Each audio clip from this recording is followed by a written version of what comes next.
Madrasi Sivakarthikeyan recommendation நடிப்பில் வேற ஒரு சார் டைரக்ட் பண்ணியிருக்காரு. இவருக்கு முந்தின படம் சரியா போல. அமரன் நல்ல படத்தில் சிவகார்த்திகேயன் வராது. இவங்களோட காம்போ எப்படி இருக்குன்னு பார்க்கலாம். எண்ணெயை வந்து துப்பாக்கி கலாச்சாரம் வராமல் தடுக்க பார்க்குது. வில்ல வந்து துப்பாக்கி எப்படின்னா தமிழ்நாடு எல்லா கையிலையும் கொடுத்து அதை கடத்திட்டு வரான். சூசைட் பண்ணிக்கலாம்னு நினச்சிட்டு இருக்கோம். சிவகார்த்திகேயன் இதில் நடுவில் மாட்டிக்கிறாரு. இவரை வச்சு அந்த மிஷனை எப்படி நம்ம எண்ணெய் அதிகாரி பிஜுமேன் முடிவு தான் கதை. சிவகார்த்திகேயன் நடிப்பு அருமையாக இருக்குது. அவருக்கும் ருக்மணி அந்த காம்போ வந்து நல்லா இருக்குது.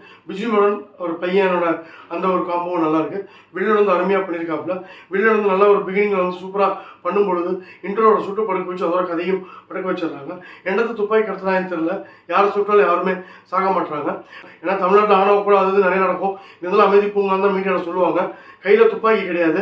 அந்த இன்டென்ட் நல்லா விவசாய முருகதாஸ். அதுக்கப்புறம் ஹீரோயினை காப்பாற்றுற நார்மல் கதையாக கொண்டு போனது படத்தை சூரோடி வைக்குது. மாம்பழம் பஞ்ச் லைன் மதராசி மாத்தி யோசி 2.5 ஸ்டார் ரேட்டிங்.